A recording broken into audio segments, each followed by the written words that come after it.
I'm washing up again because that is just the reality of life.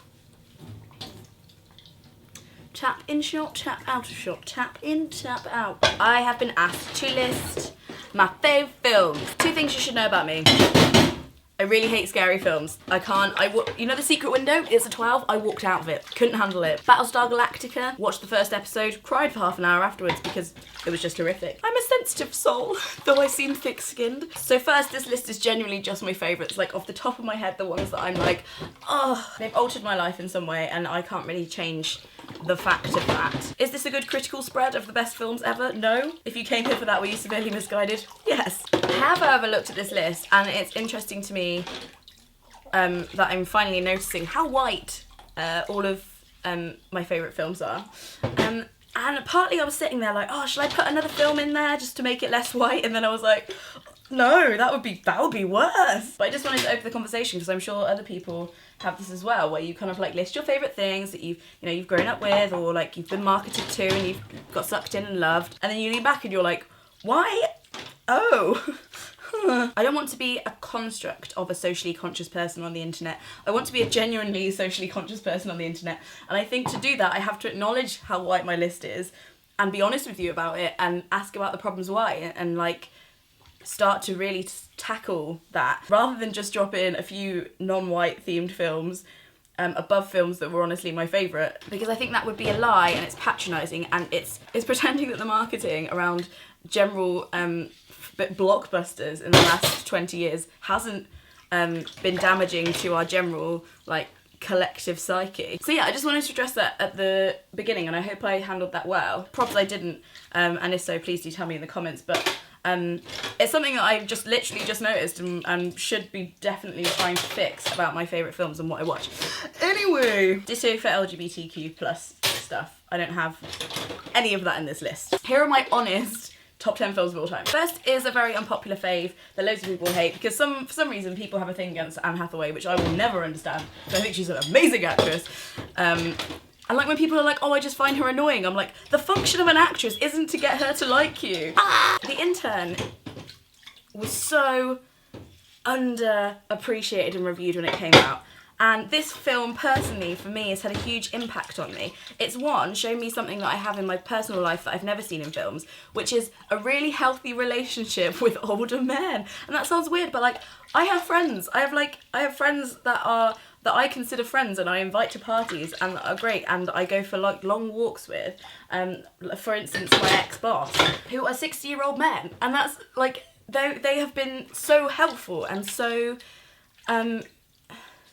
I don't know, I just have really healthy relationships like that. And this is a film about that. This is a film about generations. It's a film about a woman who starts her own company from the ground and is hugely successful. And the plot device isn't that she's actually bad at her job. The plot device isn't that she's struggling or warbling through it. The narrative doesn't depend on her wearing down of talent. It doesn't depend on the whimsy of her heart. It depends on people struggling to adjust to her power. It features a family where there is a house husband and it's honest about the modern day like hard adjustments to that being a reality. Tell me how many other films feature that and tell me that it's not important to big this film up. It's also a great evolution of her playing the moral assistant to a woman in power who is inherently an awful, awful bitch. And now we get to see a successful yet kind founder of a huge company who is a woman, and I bloody love it. Driving Lessons is another film I love. It is Rupert Grint and Julie Walters, and it is again about a cross-generational, non-sexual friendship that's really beautiful and healthy. It's about the older person being really liberal and the younger person being really conservative, and that is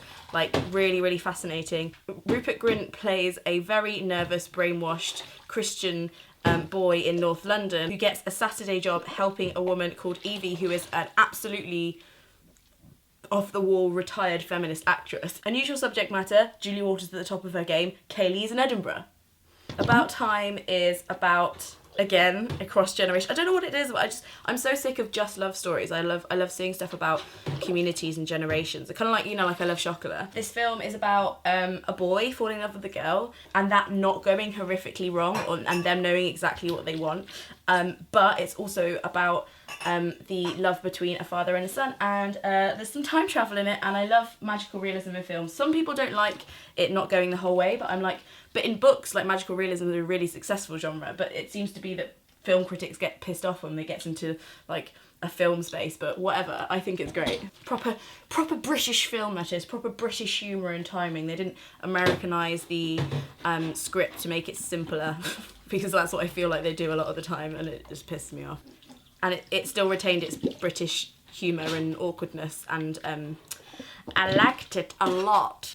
Britta Jane, need I say more? This just needs to be on the list because it is one of the films I go to feel safe. It's a heritage film at this point, I think, for people everywhere. It's the first time we got to see a really messy character, and I just think it's so well done. Like, there's something about the pacing and the timing and the use of shots and music that just makes it an all-round bloody good film. Miss Congeniality is where we see the 90s discover the concept of the complex feminist. This film is weirdly loved by Rotten Tomatoes and, like, traditional film critics, even though it's supposed to be a chick flick, because apparently it's one of the best made films ever. I mean, don't ask me, ask the experts. I could literally write a dissertation on this film. I think it's great, and maybe I'll just make a whole video on how much I love this film. But, like, when I watched it at a young age, it introduced a lot of themes to me about the constructs of gender before gender theory and stuff like that was available to me, and for that it will always be valuable. Before Sunrise is a series that I really recommend, but I love the first one in particular. It is a film shot in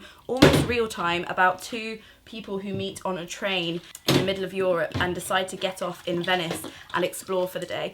And it's just a conversation. Like, it's genius because it just relies on the script and this conversation of two people getting to know each other, which sounds boring but is actually genuinely amazingly interesting, and it's like a perfect piece if you can't afford to go on holiday and you want to pretend that you're in a different city. There's two sequels, and they're actually shot with chronological perfection in that they are exactly timed to like how they would be in real time in the films, and the actors have aged exactly that amount. And it's just a different kind of way of doing cinema, man, and I like it. Julie and Julia, are you seeing a lot of, are these rom-coms? Discuss. When people don't fall in love with rom-coms, but there's still pink on the cover, is it a rom-com? According to the film industry, yes. Julie and Julia is kind of about the friendship between two generations, but not, because they never meet, and it's just split between two time zones. It's Julia Childs navigating France and being the biggest, most awkward, most bolshy woman in France, it would seem.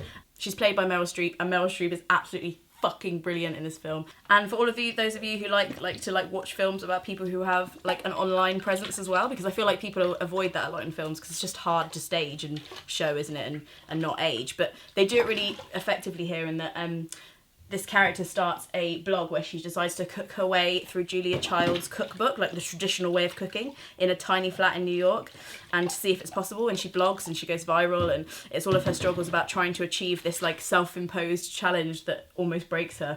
Not relatable in any way. I'm gonna go a bit dark next. This is literally the most scary I can handle my films. Sweeney Todd, the musical, where all of the blood is literally bright red paint. I will not rest until I play Mrs. Lovett somewhere in the UK on stage. Oh, Mr. Todd, I'm so happy I could eat you up, I really could. I love this because it has loads of tropes that you could literally write an essay about if you could be bothered. It's operatic almost in its style of like composition and the way all the music fits together. So one song I don't think could exist on its own and win an award on its own, but together it's a little bit gross, it's really dark. It's about eating people, and the stage show, which I've actually never seen live, often uses acting musicianship. So all of the characters play an instrument as part of their acting, and that's how they communicate. And that really excites me too. It's a really versatile musical. It's a classic. Some of my favourite films are musicals, but I honestly think about them as musicals rather than just films. However, this one gets on the film list because I think the film adaptation of it is absolutely... If you would like me to do a video on my favourite musicals, actually no, that's just gonna happen. I don't care if you don't want to see it. Yeah, like, it's just done well. Like, for anybody who doesn't even like musicals, I'd watch that just to see how well this genre can be done. Where I'd really like to go in a year or so, don't you wanna know? Do you really want to know? By the sea, Mr. Todd, that's the life I covered.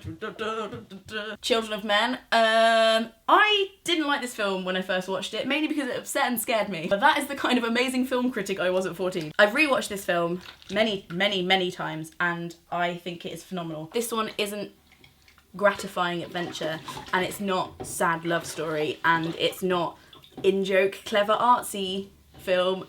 It's all of those things and none of those things, and it's got Michael Caine in it, who is just like, if anyone can watch that scene with Michael Caine and not cry, like, Merry Christmas, Happy Hanukkah, good for you. This you can enjoy on a superficial level, but you can also enjoy it on a really critical level, and there's amazing amounts of like one-shot moves. I don't know what the term is. And there's lots of like paintings and stuff in the background. So like I started an fine art degree at some point in the past. It's a long story. So I could recognise a lot of the paintings and like stuff in the background, and like what they meant for the plot, which was like a really cool thing. And it's just got so much attention to detail. Like, this film is a painting, it's a masterpiece, and it deserves to be treated as such. So watch it. A while ago I did a video. Oh, finish the wash up. What? You guys make it go so fast. I did a video on films to watch for people who are trying to write, and Not Another Happy Ending is already on that list, so I won't explain too much here. I'll link that video, but it's an amazing film set in Edinburgh. It's an indie film about a woman who is writing a novel, and then her characters start coming to life, and she keeps seeing them in the ladies' loos. I don't know what it is about this film, but I can literally finish it and then start it again. Like, it's just phenomenal. Those were my personal, only me, just personal taste favourite films ever. If there's anything similar to those films that you think like, oh, Lena sounds like she might like this, let me know. And also, like, does it ever get you down about like people just hating on chick flicks, man? I'm just like, this is a genre in itself, or happy films in general. People don't think a film can be good and have a happy ending or like a good ending, and I'm like, guys, grow up. Pull your critics' pens out of your own arse. Like, Jesus Christ. You let Shakespeare away with it. Anyway. Frogs nog out.